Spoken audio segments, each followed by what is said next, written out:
So that would lead us into relationships and how they work out. Now, you and I are completely different. We are. You are not very good at relationships. Mm-mm. How many girlfriends have you had, like solid, I wouldn't even say live-in, solid like girlfriends. But Girlfriends, I've had maybe between 7 and 9, somewhere around there since I think I started, my first girlfriend, I think was at 19 or yeah, something like that. Yeah. Yeah. So since then, about 9 girlfriends, nine nine girlfriends, relationships, and you just and one gave it a wife. try. One wife. Oh, that's right. You were Yeah. married. I forgot Yeah. about that. Yeah, Yeah. that So was a quick marriage. it That was wasn't very it? quick. Yeah, Yeah. yeah. Extremely quick. So, how long between you met her and then you married her? um, about a year and a half. Wow, that is I fast. was really fast. And I was with then, my last ex for 3 years, so that was extremely fast. But I was young. yeah. I was 26, 27. So So then from there, how about from marriage to divorce? How long? oh man, it was probably about 9 months. Wow, Yeah, really? I got divorced with her. The relationships wise, after her, I slowed down on the relationships. Really? I just started dating. Yeah, for a long time. With me, I think I've always been a boyfriend. I've always had long-term girlfriends, and I'm a very loyal person. So even when I'd cheat on my girlfriends, I'd break up with them first. Like I'd call them over the phone or do something really quick just so I felt better. I mean, which is still cheating. I I, I cheated on myself because the way I feel about it now is I cheated on the person I told her I was, which was a loyal person. Mm. And so, But let me ask you this: so how many relationships were you in before you got married? Because you met Ali. How old were you? 22, 23. That's young. Yeah. So you were still a kid at But I 22, was 23. but I was sleeping with like even when she came over the first time, You were a little puto. she asked me, she said, who have you when's the last time you slept with somebody? And I think it was Friday that she was there, and I just moved 2 days over, and she goes, what about before that? And I moved 2 days over, and she was like, oh wow, you're that kind of guy. I was like, no, I'm just very honest, it's been good this week. It's been a good week. It's been a good week. But no, I'm a relatively very loyal person when it comes to women, and it's just because I'm also a man of my word. If I do something, if I make a promise, then I got to make good on the promise, Mm-hmm. and that just makes me feel good. No one else, and I'm not trying to impress anybody. It's how I keep my sanity. Mm-hmm. That's actually really good because, I mean, once you're, I don't know about labeled, I don't know if that's the right word, but once you're considered a person who cheats, even your own boys don't trust you as much. They feel like they're a little apprehensive towards giving you that kind of trust. It's just the way it is. I don't know what it is. There's an insecurity that causes like a chain reaction type of thing. So for you to Well, be loyal to your girl is something that we as other men see and acknowledge and respect. let me ask you this, because we've had this discussion before because of past experiences with people we know. Mm-hmm. So I am 100% loyal because that's who I am. Mm. But if a woman, and I'm not in a relationship, if a woman comes to me and she's married or she's in a relationship, to me that's not my issue. That's her issue. I didn't make the promise. She did. Yeah. So she's free game. That's just the way I feel about it. Mm-hmm. I'm not actively pursuing her, and even if I was, those outside threats always exist. Mm-hmm. Like my wife is very beautiful, so outside threats are always there. Mm-hmm. But I know she's not going anywhere. Maybe this is arrogant of me, maybe this is my ego, but there's no way that someone else can give her what I give her. And that I don't mean monetarily, I don't mean anything. I am very supportive. I am very we talk out everything. Everything's in the open. I'm completely naked with her. Like completely. So even things that people are uncomfortable talking about, I will discuss with her because it's just something that this is my spouse. So I want to be very, very, very honest. Even if it hurts her feelings, I don't give a shit. Mm-hmm. it's what it is. Yeah, it's life. It's how things are and the facts that matter most. Yeah, this is me, and that's it. Yeah. So, but I'm also not apprehensive to change. So if she's like, hey, this is an issue you need to work on because it hurts my feelings when you do this, and then of course that's a new goal, and I'm trying to work on this new goal, but I can't say I'm perfect at it because I have my personality, and I am 100% secure with my personality. So it's hard for me to distinguish if it's a character flaw by now. Yeah. Yeah, there's too much time that has elapsed already. Let me ask you this then. So when you attraction, because we're talking about relationships, right? So we're talking about attraction and how that progresses into a relationship. Mm-hmm. But there's so many juicy little hot topics that are in between that, as far as like the dating scene, talking to people and figuring out what kind of person they are, whether they're relationship compatible or not. I feel like there's a lot of subjects that we might have skipped over. So you want to talk about compatibility?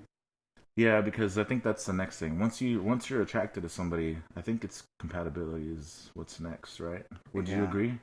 Yeah. I kind of live by a saying, and it's you can control your surfboard, but you can't control the ocean.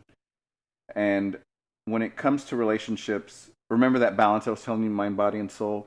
Well, you kind of have that balance with a relationship. Like, if you give too much effort, you're putting off too much. You're giving too much. If you kind of have a healthy balance of forcing it but not forcing it, so there's fate. You know how people believe in fate, and there's some people that believe in destiny and all those little mystical things. I'm the type of person that believes you got to put in the effort. The effort's there. So if you're 25% there, and then let fate do another 25%, and let that other person do another 25%, and then to just kind of balance. You know what I mean? I mean, that's off balance, but okay, 33%. So you're talking about You're talking about the chase then, really, like when you find out whether that person's interested in you back. Yeah, I don't think you should give your everything. You're just throwing up on them on a certain point.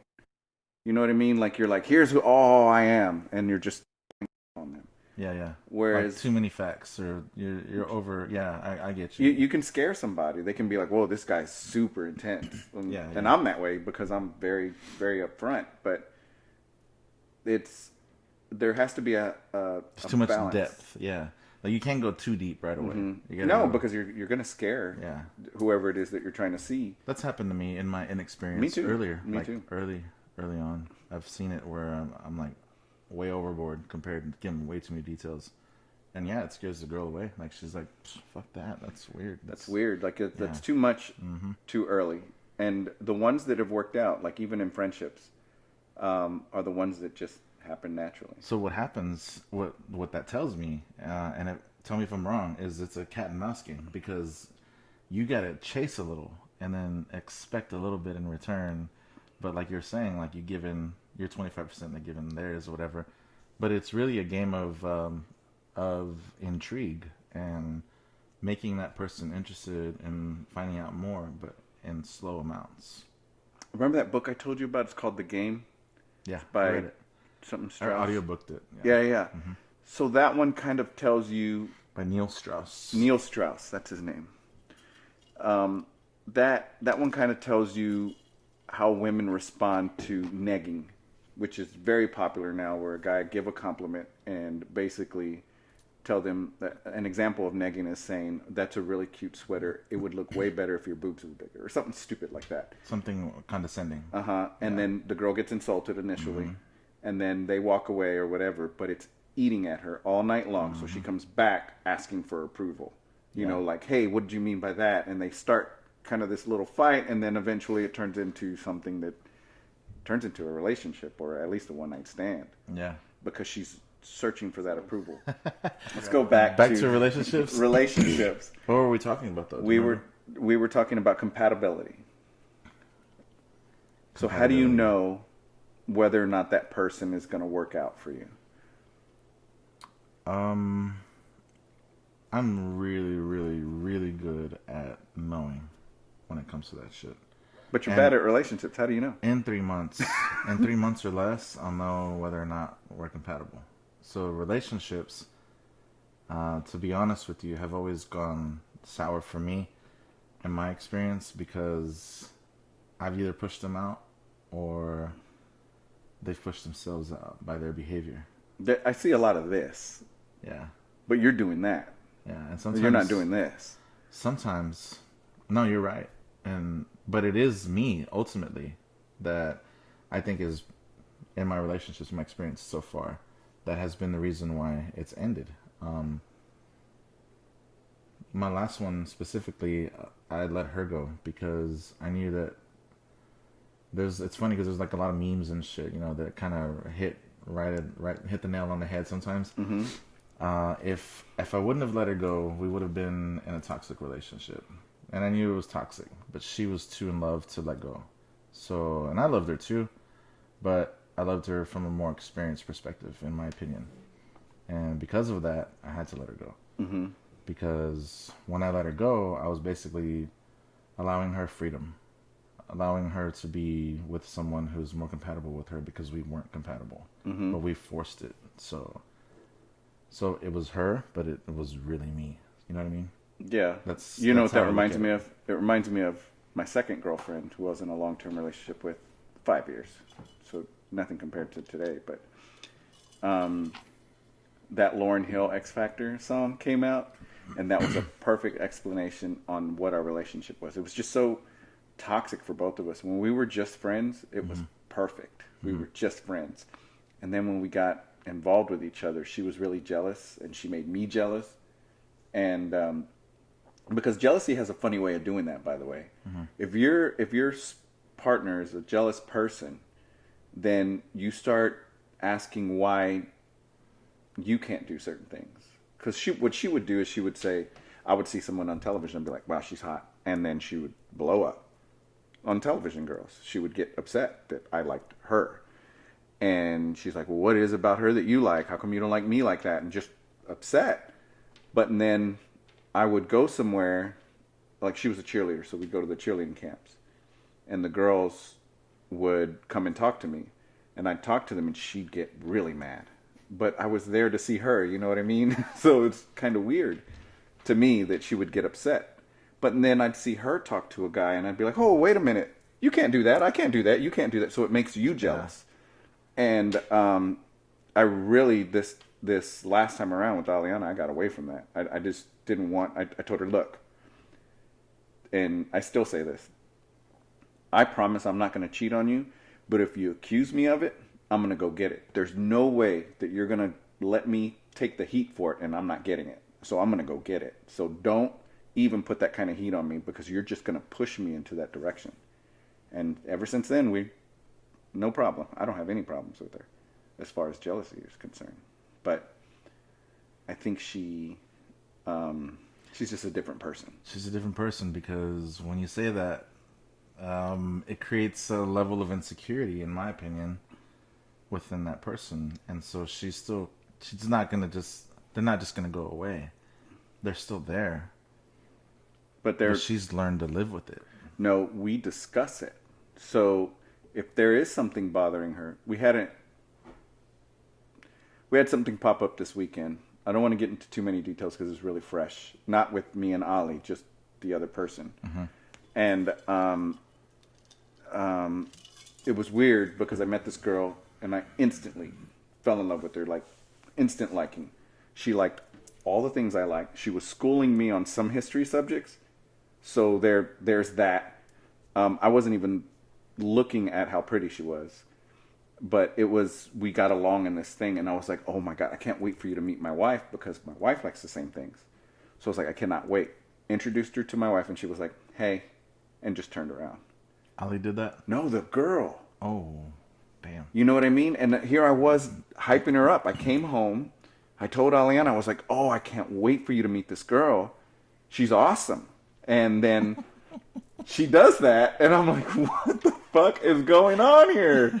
Like, it's kind of like, What are you? You're making it seem like we had something going on. She wanted something going on, apparently. Right? I don't know, but it could have been a whole bunch of things. But then my wife left for the day, and me and her were there, and we picked up right where we left off, like best friends. And those But did you ask her? Hey, I didn't, and let me tell you why. One is the age factor. She's very young, not extremely, just young, and I also,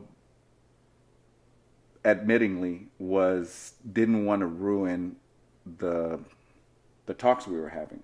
I was really enjoying the conversation and everything. Who is this girl? Is she a waitress or something?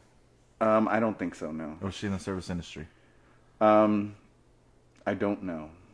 Because if she was and you were like at a bar or something, then obviously bartender. We all know bartender. It wasn't bartender. No. We were in a mutual place with mutual friends. Yeah. And that happened. Just clicked. And we just clicked. And Yeah. I had that happen. I'm not gay by any sense, but I had that happen with a guy friend of mine named Ruben. I used to work at Southwestern Bell inside of the little Walmart kiosks, and he used to do the loss prevention. So he chased down the thieves. And I noticed that he would always, like, you know what I mean, be looking like that. And I'm like, dude, why are you always here? And he was like, oh, I work for loss prevention. I was like, oh, okay. And he's like, yeah, I was trying to catch that guy. He was stealing. I was like, oh, okay. And then we start talking about regular stuff. Oh, where do you want to go for lunch? Oh, let's go to Hooters. And I was like, what? Let's go to Hooters then. And he was like, yeah, my sister works there. And his sister was my bartender. So I was like, holy shit, we're getting along here. And then he loved boxing. And then he loved everything. We just clicked. You know what I mean? So I was like, talking to him every single time. I looked forward to working at that location because I had someone to talk to. So we just clicked. But that's the way I felt with this girl, except, you know, of course, she's a female. Was she attractive physically? Of course. Yeah. Yeah. What if it would have been an ugly girl? Would you still talk to her like that? Well, it's kind of like what I told you earlier. Yeah. For me, the conversation has to matter first. Like, yes, women are beautiful, and I'm attracted to the. But if you're like, want to talk about Kardashian shit, we're done. Yeah. Like, we're not even gonna. I think we agree on that. Hey, that's the first thing. We agree on. I don't want to talk about, you know, what, you know, is going on reality TV or what. No, I don't even watch TV because of that shit. And I don't just mean, I'm using that as hypothetical. It could be anything. Like, stupid shit, it just doesn't work for me. I need to be stimulated. So that's just how I feel about it. Yeah, I've had women in my life very briefly that did mentally stimulate me, like hardcore. And we pulled all-nighters on her back porch multiple times. Yeah. Like, just talking and drinking. It's just awesome. When you meet somebody like that, it's so rare. Like, I think it's really rare. A mental connection is really rare for sure. And this kind of confirms something for me, which is proximity. Relationship by proximity. So basically, what happens is the reason why women fall in love with men at work or guys fall in love with girls at work, it's proximity. It's never, hey, I have a soulmate. I hate when people say that. They're like, you're lucky you met your soulmate. Like, quite frankly, fuck you. The reason why is because this takes effort. You know what I mean? This relationship takes effort. My wife just so happened to grow up in the little bitty town that I grew up in and kind of saw each other. The age difference was 5 years, so that was a problem initially. But then it worked out, you know, after all these years of just hammering away at it. And when people say, your soulmate, no, we lived in the same zip code. You know what I mean? And the same thing happens at work. When you work with someone, you fall in love with them. You're not if you were on the street, you wouldn't be attracted to that girl, and that girl wouldn't be attracted to you. You know what I mean? At your job.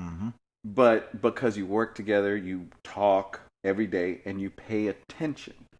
That is the most important thing, because I noticed that about myself are the women that I pay attention to, that they would become attracted. Like, they were the only person in the room, and then they would become attracted to. And I'm like, ooh, because of course I can't go through that. But I don't need that in my life. There's also too a sense of familiarity that you have with that person because you see them every day and you're comfortable with them, and you Mm-hmm. get to a level of familiarity that allows you to become attracted to them because of lack of others that there are to choose from. Mm-hmm. So And then you get to express your frustration with the job. You get to express you're getting all these things off of your chest, you have that in and you common. have that you confide in them, and Yeah.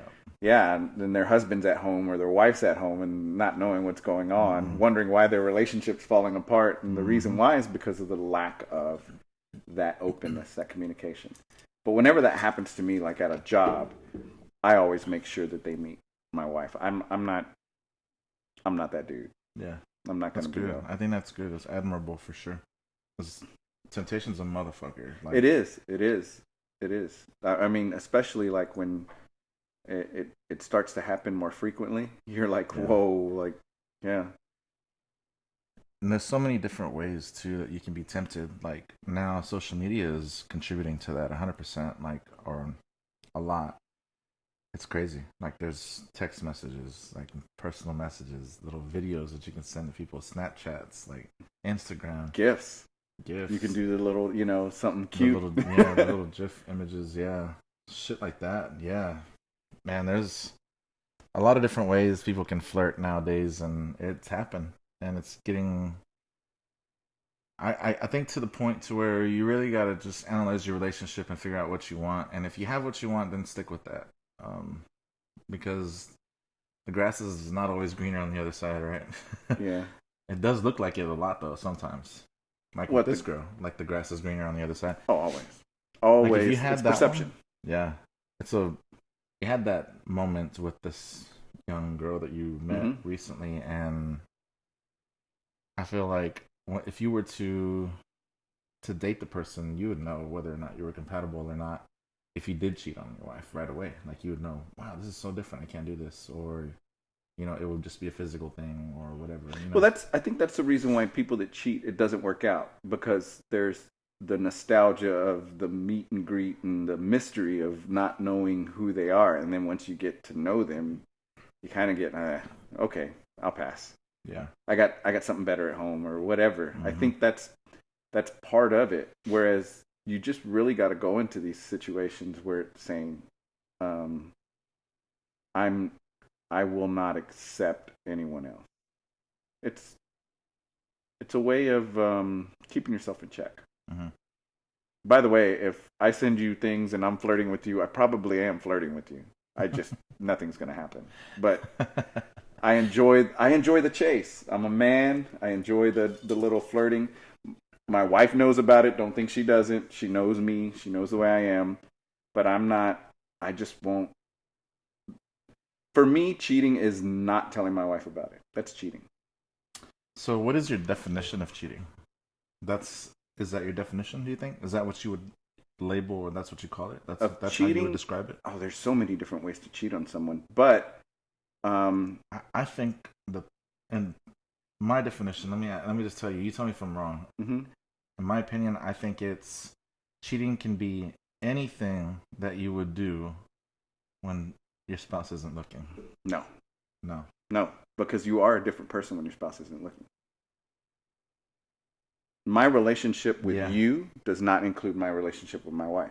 So what's your definition of cheating then? I think cheating, the very first thing everyone has to do is get an understanding of what bothers your partner. If you know your partner freaks out, if she's insecure about her body and you meet someone and their body is perfect, your wife is not stupid, or your girlfriend's not stupid. She knows that girl's body is better than her, so automatically she's going to go there.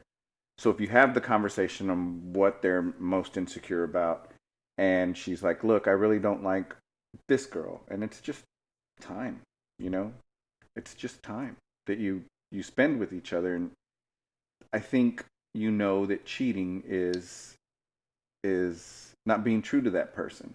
So it's communication. Communication is paramount. Not really time, it's communication. But more than communication is making sure that a person understands your point of view. And that's my responsibility, because I don't have a limit. I tell this to everyone. To me, I think cheating is overrated. I think monogamy is overrated, but my wife enjoys it. Therefore, I have to abide by her rule. My head hits the ceiling here. If she said, "Hey, my ceiling is here," then that's where my head hits the ceiling. You'll be happy as fuck. Well, I mean, your goal is to push as much as possible, Yeah. but it doesn't work out that way because of your mutual respect for each other.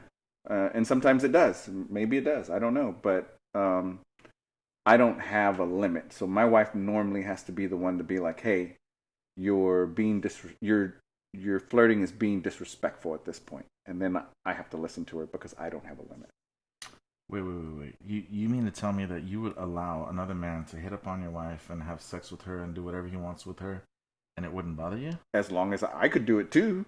You could go with another girl. Yeah, like any other girl. I mean, I don't think I'd have a problem with it. If you mean like... It wouldn't hurt you emotionally in your heart and be like, dang, that's my wife. I hate to even imagine her with somebody else, you know? But she was with other people before me. Exactly. And she was with people when we broke up. Exactly. But those feelings have not been... How long have you been married? Married 15. Those feelings aren't 15 years old, though. This What is do you different. mean? Y'all aren't on another level where it's like... We're so much on another level that when you truly love someone, part of the love is letting that person go. Let that person be who they are. Look, my wife does massages for a living, and I massage her feet. But there's somebody else out there that can massage her feet better than I can. Mm-hmm. That's just the reality. Mm-hmm. So if you truly love that person, you're being selfish at a point, aren't you? So you think... Instead of saying she's your property, she's not my property. Well, no, but you want you don't care for monogamy because you're saying that you don't want to limit. Mm-mm. You don't want to limit her pleasure. I want her to be completely free because I think there is love and freedom. Without freedom, it doesn't exist. But because she has these parameters, I abide by those parameters. So that's where we differ too, because once emotions get involved with a person and I care about that person, I want them just to think that way of me. Is it going to happen? No, it's not going to happen. That's why it doesn't work out. It's not realistic. But for me, it has to work that way because it used to work that way in the old days before all this, the way people started to cheat as much. You think that it's just our generation? I think that it's... Do you know anything about JFK? Do you know anything? I know it's become increasingly common. Now. It's very common. Now it is. It's actually natural. Like I just told you, it's natural. I just can't do it emotionally. I just can't let even now my ex, who I have love for, I don't love her anymore, and I know that for a fact, and I know that we'll never get together again, and I'm not planning on that, and I don't want that. But if I imagine her having sex with somebody else, and I don't know what that is, but for me, it's not comfortable. I don't like it. It kind of hurts. Why would you imagine it? I mean, if I thought about it, that's why I try not to imagine it, and I try not to go that route. But why not actually have that happen, which is probably a reality? I'm sure she has a boyfriend by now anyway. Sure thing. So I'm okay with that. But I'm not going to entertain those thoughts or have those thoughts or try to even, pursue those thoughts. I wouldn't entertain the thoughts either. My point is that she is her own This is a relationship. I have to explain to you what a relationship is. You are an individual. That person is an individual, and you guys come to an understanding that you're going to travel this journey together. Now, I tell people this all the time. If you notice that they're veering off here, you better catch it there. And just have the conversation. Hey, this is happening. We're kind of veering off line, and we do it over breakfast. Because we write our goals down. We do all of that. We're different. So we're talking about different things over breakfast. And then we'll say, hey, you're kind of getting, even like with weight, even with working out, hey, you need to bring it back a little bit. Saw you eating. She gets on me about cookies. You're eating too many cookies. So bring it back. The reason why I say that is because if you don't address it here, by the time you get here, you're there. And bringing them back, impossible. Yeah. So it's very important that you have those conversations and they understand you. Mm-hmm. I agree with that. I don't go about it that way. But when I'm in a relationship, I do address the issues like immediately, and I have to, or most of the times it's always been me. If there are issues that she brings up, it's going to be the moment something pisses her off. That's just how things usually go. That's a problem, is because you said something that when I'm saying we have these discussions, they're never in anger. It's just a conversation. Yeah. If she's angry, That's a good tactic. I've never heard of anybody doing that before. if she's angry, then you already lost Mm-hmm. because you're not gonna. I don't know if you've ever tried to calm somebody down because saying calm down doesn't work. So, where were we at? We were talking about how compatibility plays a big role and then communication, right? Well, after compatibility, though, in a relationship, what is there? It is the communication. It is like keeping it alive, keeping the spark alive, right? What do you think? Compatibility? After compatibility, yeah. Because we went through attraction, we went through compatibility. Well, that's like the second one out of, second step to getting into a relationship. Mm-hmm. The third one, I think, is probably communicating. Well, that's part of the compatibility part, though, so I don't know. I think it's having the person understand you. Like a lot of people say communication, but you can. Erykah Badu has this wonderful song that says, "What words were, what good will your words do if they can't understand you?" So you can talk all you want to, but if they ain't hearing you, they ain't hearing you. Yeah. And I've had girlfriends before that will talk to you, and you talk to them, and you're like, "This is the type of person I am," but they ain't. They have an image of who they think you should be, and that's that. And what I love about my relationship is she lets me be who I am. You have to know who you are, too, though. Of course. So, And that's the difficult part. yeah. A lot of people need to realize that they have to figure out what they actually do want long-term and in a partner. Because, like you're saying, you're saying that they don't, a lot of them don't. They say that they want this, and then when they get it, it's like, no, that's not for them at all. No, I think people just need to navigate around, people need to navigate around the waters of relationships. That person's not perfect, guaranteed. Situations aren't perfect. You're not perfect, so.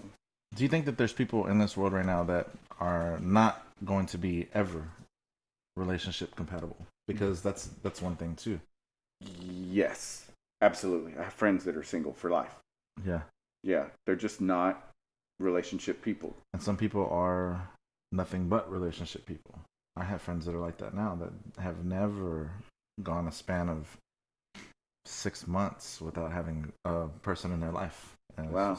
Yeah. I guess you could say I'm one of those people because even when I was single and sleeping around and stuff, I always had one girl that I could rely on. Mm-hmm. Like we had an understanding that we're not in a relationship, but there was always one girl that I would always come back to because they were cool or I felt comfortable or something like that. Yeah. Yeah, I guess I'm one of those people. But times change, people change. So don't think you can change someone because I know a lot of girls, they meet guys that are, it's not going to work out. They think that, and they're like, I'm going to be the one to change him. One little bitty thing that he needs to fix, and I'll fix it. Yeah, and they're like, I'm going to change him, and you're like, yeah, right. That's not happening. Good luck. You're just going to either ignore what's going on, the reality of what's going on, or he's going to get really good at hiding it from you.